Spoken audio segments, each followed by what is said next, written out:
2 juta blok batu disusun satu persatu, tanpa semen, tanpa perekat, dan tanpa teknologi modern.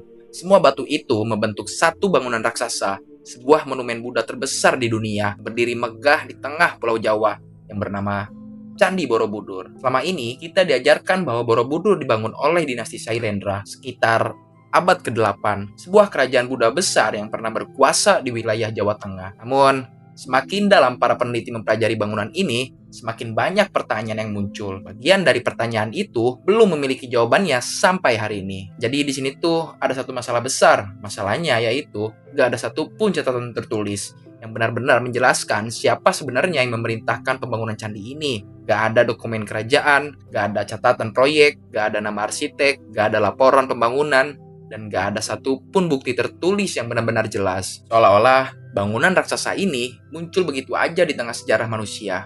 Dan yang lebih mengejutkan, ini hanyalah awal dari misterinya. Halo semuanya, kembali lagi di Kamar Misteri. Hari ini kita akan membahas sesuatu yang sebenarnya udah sangat dekat dengan kita. Sesuatu yang mungkin aja pernah kita pelajari di sekolah. Tapi ternyata, cerita yang kita ketahui belum tentu sepenuhnya lengkap. Jadi, Candi Borobudur, sebuah monumen batu raksasa yang berdiri di Magelang, Jawa Tengah, sampai hari ini dianggap sebagai salah satu situs arkeologi paling luar biasa di dunia. Bahkan, tempat ini telah diakui sebagai warisan dunia oleh UNESCO dan sering disebut sebagai salah satu pencapaian arsitektur terbesar dalam sejarah umat manusia. Namun, di balik keindahan reliefnya, di balik struktur batu yang begitu megah, dan di balik nilai spiritual yang sangat dalam, tersimpan banyak pertanyaan yang masih menjadi misteri sampai sekarang. Bagaimana mungkin bangunan sebesar ini dibangun lebih dari 1200 tahun yang lalu tanpa teknologi modern dan tanpa siapa arsitek yang merancangnya? Bagaimana jutaan batu bisa disusun dengan presisi seperti ini? Dan yang paling aneh, mengapa bangunan sebesar ini pernah ditinggalkan begitu aja selama berabad-abad hingga akhirnya tertimbun tanah, hutan, dan abu vulkanik? Pertanyaan-pertanyaan inilah yang membuat Borobudur bukan hanya sekedar candi, tapi juga salah satu misteri sejarah terbesar di Asia. Ini kita akan mencoba menelusuri semuanya, mulai dari sejarah resminya hingga berbagai misteri yang sampai hari ini masih belum sepenuhnya terpecahkan. Sebelum kita masuk ke bagian misterinya, kita perlu memahami terlebih dahulu versi sejarah yang selama ini diajarkan dalam buku-buku pelajaran. Jadi, menurut banyak penelitian arkeologi, Candi Borobudur diperkirakan dibangun sekitar tahun 750 Masehi dan kemungkinan selesai sekitar tahun 825 Masehi. Artinya, proses pembangunan bisa memakan waktu sekitar 75 tahun. Bahkan beberapa ahli memperkirakan proyek ini bisa berlangsung hingga hampir 1 abad. Pembangunan candi ini biasanya dikaitkan dengan dinasti Sailendra, sebuah dinasti besar yang menganut agama Buddha Mahayana dan pernah menjadi kekuatan politik utama di Jawa Tengah pada masa itu. Salah satu prasasti yang sering dijadikan rujukan sejarah adalah Prasasti Karangtengah yang bertanggal tahun 824 Masehi. Dalam prasasti tersebut, disebutkan sebuah bangunan suci yang bernama Jinalaya, yang secara sederhana bisa diartikan sebagai tempat suci bagi mereka yang telah mencapai pencerahan. Banyak sejarawan percaya bahwa bangunan yang dimaksud dalam prasasti itu kemungkinan besar adalah Candi Borobudur. Nama raja yang sering dikaitkan dengan pembangunan candi ini adalah Raja Samaratungga, salah satu penguasa dari dinasti Sailendra yang dipercaya memerintahkan pembangunan monumen besar ini. Bahkan, putrinya yang bernama Pramodarwani diduga turut meresmikan bangunan suci tersebut. Sekarang kita bicara tentang strukturnya. Borobudur bukanlah candi biasa. Bangunan ini terdiri dari 9 tingkat, 6 tingkat berbentuk persegi di bagian bawah, dan 3 tingkat berbentuk lingkaran di atas. Di puncaknya, berdiri sebuah stupa besar yang menjadi simbol tertinggi dari pencerahan. Seluruh bangunan ini dihiasi dengan 2.672 panel relief yang menggambarkan berbagai cerita tentang ajaran Buddha, tentang kehidupan manusia, dan tentang perjalanan spiritual menuju pencerahan. Awalnya, kompleks ini juga memiliki 504 patung Buddha yang tersebar di berbagai bagian bangunan. Sementara di bagian atas, terdapat 72 stupa berlubang yang masing-masing berisi patung Buddha di dalamnya. Dan ada satu fakta yang sering membuat orang terkejut. Jika seseorang berjalan mengikuti seluruh lorong Borobudur, dari bagian paling bawah hingga mencapai puncaknya, maka jarak yang ditempuh bisa mencapai sekitar 5 km. Ya, 5 km hanya untuk berjalan di dalam satu bangunan. Tapi, Borobudur bukan sekedar bangunan besar. Secara filosofis, Borobudur juga menggambarkan perjalanan spiritual manusia. Dalam kosmologi Buddha, tingkat paling bawah disebut Kamadhatu, yang melambangkan dunia nafsu. Ini adalah dunia di mana manusia masih dikuasai oleh keinginan, oleh keserakahan, dan oleh segala godaan duniawi. Di tingkat berikutnya disebut rupa dhatu, yang melambangkan dunia bentuk. Di sini, manusia mulai melepaskan diri dari nafsu, tetapi masih terikat dengan bentuk dan rupa. Dan tingkat paling atas disebut arupa dhatu, yang melambangkan dunia tanpa bentuk. Disinilah pencerahan berada, disinilah segala bentuk lenyap, dan yang tersisa hanya kekosongan yang sempurna. Dalam konsep ini, perjalanan seseorang dari dasar candi menuju puncak melambangkan perjalanan manusia dari dunia misteri menuju pencerahan spiritual. Konsep ini sangat dalam, sangat simbolis, dan menunjukkan tingkat pemikiran yang luar biasa dari para perencangnya. Namun, ketika para peneliti mulai mempelajari Borobudur lebih jauh, mereka menemukan sesuatu yang cukup mengejutkan. Ada beberapa hal yang sampai hari ini masih sangat sulit dijelaskan.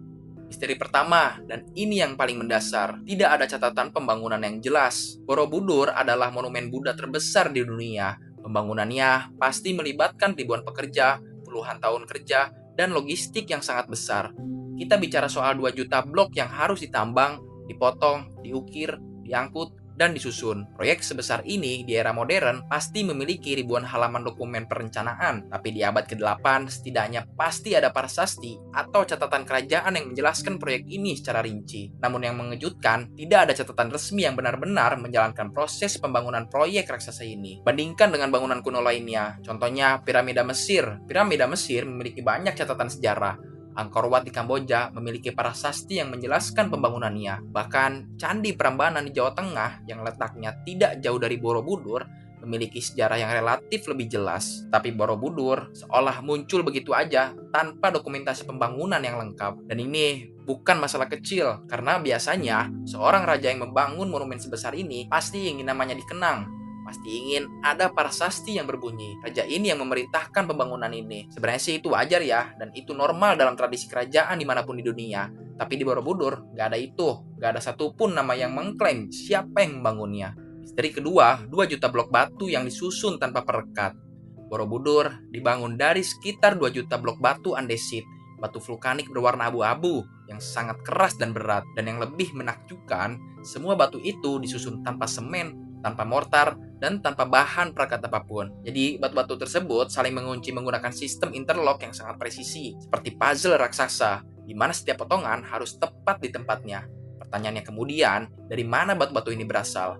Ada estimasi bahwa material batunya berasal dari aliran material vulkanik di sekitar Gunung Merapi. Tapi, bagaimana cara memindahkan jutaan blok batu dari lokasi penambangan ke situs pembangunan? Pada abad ke-8, di mana saat itu tidak ada truk, tidak ada kren, dan tidak ada rel kereta, dan tidak ada jalan aspal. Dan bukan hanya soal penyangkutan, bayangkan ini, 2678 relief dengan ukiran yang sangat detail dan halus. Setiap panel menceritakan sebuah kisah, setiap wajah memiliki ekspresi, setiap lipatan kain terlihat nyata. Untuk menghasilkan ukiran sebanyak dan sedetail itu, pasti dibutuhkan ratusan, bahkan mungkin ribuan pemahat yang sangat terampil. Tapi sampai hari ini, para arkeolog masih belum menemukan lokasi bengkel kerja mereka, di mana ribuan panel relief itu diukir, di mana workshop para seniman ini berada. Tidak ada yang tahu. Misteri ketiga, gelombang geometri yang terlalu canggih. Dan ini mungkin yang paling membuat orang terdiam. Geometri yang terlalu canggih untuk zamannya. Jadi, pada tahun 1977, sebuah survei arsitektural menemukan sesuatu yang aneh. Di seluruh bangunan Borobudur, ada rasio yang terus muncul berulang-ulang. Rasio 4:6:9. Rasio ini ditemukan hampir setiap aspek desain Borobudur, dari proporsi tingkat bawah ke tingkat atas, dari jarak antar stupa hingga perbandingan lebar dan tinggi bangunan. Dan bukan hanya itu, Candi Borobudur, Candi Pawon, dan Candi Mendut terletak dalam satu garis lurus yang sangat presisi. 3 bangunan suci berbaris sempurna. Para arkeolog menduga rasio ini memiliki makna astronomis dan kosmologis, mirip dengan pola-pola yang ditemukan di Angkor Wat, Kamboja. Tapi ada yang lebih mengejutkan lagi. Seorang peneliti dari Bandung yang bernama Hoki Situngkir melakukan analisis matematika terhadap arsitektur Borobudur, dan dia menemukan sesuatu yang luar biasa. Borobudur mengikuti pola geometri fraktal. Apa itu geometri fraktal? Secara sederhana, geometri fraktal adalah pola di mana bagian kecil dari sebuah struktur merupakan replika dari keseluruhan struktur tersebut. Istilah ilmiahnya adalah self-similarity. Stupa kecil yang ada di Borobudur ternyata adalah miniatur dari keseluruhan bangunan. Setiap bagian kecil mereplikasi bentuk keseluruhan, seperti cermin dalam cermin. Dan yang paling membingungkan, geometri fraktal ini baru ditemukan dan dipahami oleh ilmuwan modern pada abad ke-20. setelah Mandelbrot memperkenalkan konsep ini pada tahun 1957. Pertanyaannya sih sederhana, tapi ini mengganggu benak gue ya. Bagaimana mungkin orang di abad ke-8 yang bahkan belum memiliki sistem metrik standar bisa membangun sesuatu dengan presisi matematika yang baru bisa kita pahami 1200 tahun kemudian. Misteri keempat, dan ini jarang sekali dibahas, di bagian paling bawah Borobudur ada sesuatu yang tersembunyi. Ratusan panel relief yang sengaja ditutup dan dikubur di bawah tumpukan batu. Namanya Mahakarma Vibhanga. Ratusan relief indah dipahat dengan detail yang luar biasa, menggambarkan berbagai adegan kehidupan manusia, termasuk adegan-adegan yang cukup brutal, seperti penyiksaan, pemenggalan, perampokan, dan kemiskinan. Relief ini dipahat dengan usaha yang sangat besar, lalu ditutup dan tidak pernah dimaksudkan untuk dilihat oleh siapapun. Para arkeolog Belanda pernah menggalinya pada awal abad ke-20 untuk keperluan riset, lalu menutupnya kembali. Kemudian di masa pendudukan Jepang pada tahun 1940-an, tentara Jepang meledakkan sebagian dinding sudut tenggara hanya karena penasaran ingin melihat apa yang ada di baliknya. Sampai hari ini, hanya bagian kecil yang pernah dibuka, dan itu yang bisa dilihat. Pertanyaannya, mengapa relief seindah itu sengaja dikubur? Ada dua teori. Teori pertama mengatakan bahwa setelah Borobudur selesai dibangun, ternyata pondasinya tidak stabil. Untuk mencegah bangunan runtuh, para pembangun menambahkan lapisan batu di sekeliling dasar sebagai penopang. Dan dalam prosesnya, relief-relief itu tertutup. Teori kedua, lebih menarik. Beberapa peneliti percaya bahwa relief itu memang sengaja disembunyikan karena menggambarkan sisi gelap kehidupan manusia yang dianggap tidak pantas untuk dilihat oleh para peziarah awam. Yang mana yang benar, sampai hari ini, belum ada kepastian. Kelima, dan ini mungkin yang paling puitis, pada tahun 1931, seorang pelukis asal Belanda bernama Nieuw Wenkamp mengajukan sebuah teori yang sangat berani. Dia mengatakan bahwa Borobudur awalnya tidak berdiri di daratan seperti sekarang. Menurutnya, Borobudur dulunya berdiri di tengah sebuah danau. Ide di balik teori ini sangat indah. Borobudur dirancang untuk terlihat seperti bunga teratai raksasa yang mengapung di permukaan air. Dan kalau kamu lihat Borobudur dari udara, bentuknya emang menyerupai teratai yang sedang mekar ya. Teori ini lama dianggap spekulatif, tapi kemudian pada tahun 2004, seorang peneliti dari UGM yang bernama Helmi Murwanto menemukan sesuatu yang lebih menarik. Dia menemukan endapan tanah liat hitam di sekitar lokasi Borobudur yang mengindikasikan adanya danau purba di wilayah tersebut. Dalam bukunya tentang geologi Indonesia, seorang ilmuwan bernama Van Bemmelen juga pernah menyebut bahwa letusan besar Gunung Merapi pada tahun 1006 mungkin telah mengeringkan danau tersebut. Debat tentang danau purba ini masih berlangsung hingga hari ini. Beberapa peneliti mendukung, beberapa membantah, bukti geologisnya ada, tapi belum sepenuhnya konklusif. Tapi bayangin sebentar, kalau teori ini benar, berarti para pembangun Borobudur bukan sekedar membangun candi. Mereka menciptakan sebuah instalasi kosmik raksasa, sebuah bunga teratai batu yang terapung di atas danau dengan gunung berapi sebagai latar belakangnya. Itu bukan sekedar arsitektur, itu adalah visi. Sekarang kita masuk ke bagian yang paling sering diperdebatkan. Teori-teori alternatif tentang siapa sebenarnya yang membangun Borobudur. Sebelumnya, gue ingin menegaskan satu hal. Apa yang gue sampaikan ini adalah teori, bukan fakta yang sudah terbukti. Beberapa punya dasar ilmiah yang kuat, beberapa masih bersifat spekulatif. Tugas kita sebagai penonton yang cerdas adalah mendengarkan semua sisi, lalu menarik kesimpulan sendiri. Teori pertama, dinasti Sailendra sendiri adalah misteri. Versi resmi mengatakan dinasti Sailendra yang membangun Borobudur, tapi ada satu ironi yang jarang dibicarakan. Kita juga gak benar-benar tahu siapa dinasti Sailendra itu. Para sejarawan modern masih berdebat tentang asal-usul mereka. Ada yang mengatakan mereka berasal dari India, ada yang percaya mereka datang dari Kamboja, ada juga yang memperdebatkan mereka adalah bagian dari kerajaan Sriwijaya di Sumatera. Bahkan, ada seorang peneliti yang bernama David yang pernah mengajukan argumen menarik. Menurutnya, Sailendra bisa jadi merupakan bagian dari jaringan maritim yang besar yang menguasai seluruh Asia Tenggara. Sebuah peradaban pelaut yang berpusat di pesisir Vietnam yang dikenal dengan nama Champa. Entah dari India, Kamboja, Sumatera, atau Vietnam, yang jelas asal-usul Sailendra masih gelap. Dan inilah ironinya. Teori kedua ini mungkin akan membuat lu melihat Borobudur dengan cara yang berbeda. Jadi, Borobudur pada dasarnya dibangun di atas sebuah bukit alami. Batu-batu andesit itu pada dasarnya membungkus bukit tersebut, bentuk piramida yang berundak. Beberapa peneliti kemudian mengajukan pertanyaan yang menarik. Apakah bukit itu memang hanya bukit biasa, atau apakah sudah ada sesuatu di sana jauh sebelum dinasti Sailendra datang. Pertanyaan ini menjadi semakin relevan setelah penemuan di Gunung Padang, Jawa Barat. Gunung Padang adalah situs megalitikum yang berdasarkan penelitian tim Dr. Doni Hilmawan Nattawijaja dari LIPI diduga memiliki struktur buatan manusia yang terkubur jauh di bawah permukaan dan bisa jadi lebih jauh tua dari yang kita kira sekarang. Tidak ada bukti langsung yang mengatakan bahwa Borobudur juga dibangun di atas struktur yang lebih tua. Jadi itu perlu ditegaskan ya, tapi konsepnya membangun monumen baru di atas situs kuno yang sudah dianggap suci, itu bukanlah hal yang aneh dalam sejarah dunia. Banyak gereja di Eropa dibangun di atas situs pagan kuno. Banyak masjid dibangun di atas fondasi kuil Hindu atau Romawi. Ini adalah pola yang berulang di banyak peradaban. Apakah Borobudur juga mengikuti pola yang sama? Kita belum tahu pasti, tapi pertanyaannya layak untuk diajukan. Teori ketiga, dan ini mungkin yang paling provokatif sekaligus paling penting. Beberapa peneliti berpendapat bahwa peradaban kuno di Nusantara memiliki pengetahuan teknis yang jauh lebih canggih dari apa yang kita kira selama ini. Pertama, Borobudur memiliki sistem drainase yang sangat canggih, dirancang khusus untuk menangani curah hujan tinggi di iklim tropis. Dan sistem ini masih bekerja setelah lebih dari 1.200 tahun. Coba pikirin itu, berapa banyak bangunan modern yang sistem drainasenya rusak setelah beberapa puluh tahun? Kedua, arsitekturnya menggunakan geometri fraktal yang baru dipahami ilmuwan modern di abad ke-20.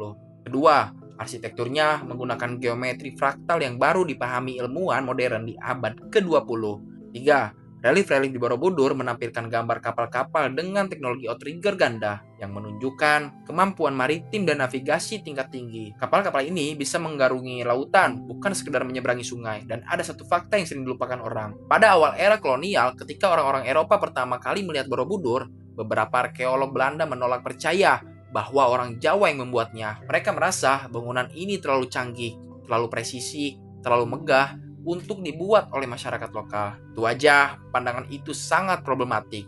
Pandangan itu lahir dari arogansi kolonial dan prasangka rasial yang tidak berdasar. Tapi di balik prasangka mereka, ada satu poin yang sebenarnya valid. Jadi, Borobudur memang luar biasa canggih, dan kita belum sepenuhnya memahami bagaimana mungkin terjadi. Mungkin jawabannya justru sangat sederhana. Nenek moyang kita jauh lebih cerdas, lebih terampil, dan lebih visioner dari apa yang pernah kita bayangkan. Dan mungkin sudah saatnya kita mulai memberikan mereka kredit yang layak. Ada satu fakta lagi yang jarang dibahas, dan ini sangat menarik. Borobudur tidak terletak di sembarang tempat. Lokasinya berada di antara dua pasang gunung kembar.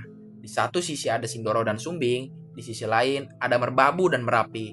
Borobudur berdiri tepat di tengah-tengah, dan seperti yang sudah kita bahas, 3 candi, Borobudur, Pawon, dan Mendut terletak dalam satu garis lurus, tapi bukan garis lurus sembarangan. Beberapa peneliti menemukan bahwa garis ini mengarah tepat ke titik di mana matahari terbenam, saat zenith passage, yaitu momen di mana matahari tepat berada di atas kepala. Dan bayangkan, benda tegak lurus menghilang sepenuhnya. Artinya apa?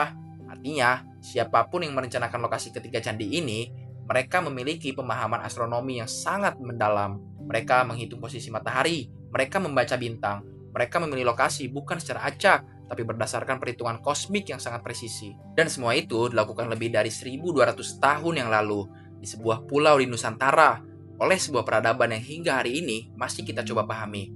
Tapi mungkin misteri terbesarnya bukan tentang Borobudur, bukan tentang siapa yang membangunnya, melainkan mengapa ia ditinggalkan. Coba bayangin, sebuah peradaban membangun monumen seraksasa ini selama hampir 1 abad, melibatkan ribuan pekerja, memahat ribuan relief dengan detail yang luar biasa, menyusun jutaan blok batu dengan presisi yang hampir mustahil, dan kemudian mereka meninggalkannya begitu aja. Ada beberapa teori tentang mengapa ini terjadi. Jadi, beberapa sejarawan percaya bahwa antara tahun 928 hingga 1006, pusat kekuasaan kerajaan berpindah dari Jawa Tengah ke Jawa Timur. Mungkin setelah serangkaian letusan Gunung Merapi yang dahsyat, yang membuat wilayah sekitar Borobudur menjadi tidak layak huni. Ada juga yang berpendapat bahwa pergeseran agama berperan. Ketika Islam mulai menyebar di Nusantara dan penduduk Jawa secara bertahap memeluk agama baru, monumen-monumen Buddha seperti Borobudur perlahan kehilangan fungsi spiritualnya. Yang pasti, Borobudur kemudian tertimbun di bawah lapisan abu vulkanik dan hutan lebat selama berabad-abad. Rakyat setempat masih mengetahui keberadaannya, tapi tempat itu menjadi objek tahayul dikaitkan dengan nafsi buruk dan cerita-cerita misterius. Baru pada tahun 1814, seorang pejabat Inggris yang bernama Thomas Stanford saat itu menjadi gubernur Jawa mendengar kabar tentang monumen besar yang tersembunyi di balik hutan. Ia mengirimkan tim untuk menyelidiki, dan apa yang mereka temukan mengejutkan dunia. Sebuah monumen batu raksasa tertidur selama ratusan tahun, tersembunyi dari dunia, menunggu untuk ditemukan kembali. Bayangkan, menjadi orang pertama yang melihat Borobudur setelah berabad-abad tersembunyi, berdiri di depan jutaan blok batu yang ditumbuhi akar pohon dan lumut, melihat wajah-wajah Buddha yang tersenyum tenang di balik selimut tanah dan waktu. Pasti ada rasa takjub yang luar biasa, bercampur dengan pertanyaan besar. Siapa yang membuat ini, dan mengapa mereka pergi? Siapa sebenarnya yang membangun Borobudur? Jawaban yang paling jujur adalah kita masih belum mengetahui semuanya. Kita tahu bahwa bangunan ini luar biasa, salah satu pencapaian arsitektur terbesar dalam sejarah umat manusia. Dibangun dengan presisi matematika yang baru dipahami di abad ke-20, ditempatkan di lokasi yang diperhitungkan secara astronomis, dihiasi dengan ribuan relief yang menceritakan ajaran kebijaksanaan, dan dilengkapi dengan sistem drainase yang masih berfungsi setelah lebih dari 1000 tahun. Semua itu dilakukan oleh orang-orang di tanah Jawa, oleh nenek moyang kita lebih dari 1200 tahun yang lalu, dan kemudian mereka meninggalkannya, entah karena letusan gunung berapi, entah karena pusat kerajaan berpindah, entah karena alasan yang tidak pernah kita ketahui. Borobudur tenggelam di bawah tanah dan waktu selama berabad-abad, sampai akhirnya ia ditemukan kembali. Dan mungkin itulah hal yang paling misterius tentang Borobudur. Bukan hanya soal siapa yang membangunnya, tapi mengapa mereka tidak meninggalkan nama. Kamu tahu, dalam tradisi Buddha ada satu ajaran yang sangat mendasar. Segala sesuatu yang diciptakan pada akhirnya akan berubah. Tidak ada yang abadi, yang ada hanya perubahan. Mungkin para pembangun Borobudur sudah memahami ini dari awal. Mungkin itulah mengapa tidak ada satupun nama raja yang terukir di dindingnya. Karena monumen ini bukan tentang mereka. Ini tentang sesuatu yang jauh lebih besar. Sebuah pesan dari masa lalu yang masih berbicara kepada kita 1200 tahun kemudian, dan mungkin justru disitulah letak keindahan Borobudur yang sesungguhnya. Ia bukan sekedar bangunan batu. Ia adalah warisan yang masih menyimpan rahasia, menunggu untuk dipelajari oleh generasi demi generasi. Sekarang, gue mau tanya sama lo. Menurut lo, siapa yang sebenarnya membangun Borobudur? Apakah benar dinasti Sailendra seperti yang diajarkan di sekolah? Atau ada cerita lain yang belum pernah kita ketahui? Atau mungkin teori mana dari yang tadi kita bahas yang menurut lo paling masuk akal? Tulis pendapat lo di kolom komentar ya. Gue mau bacain satu-satu. Dan kalau lo suka konten misteri sejarah seperti ini, jangan lupa subscribe dan nyalakan lonceng notifikasinya. Karena di Kamar Misteri, masih banyak misteri dunia yang akan kita bahas secara lebih mendalam.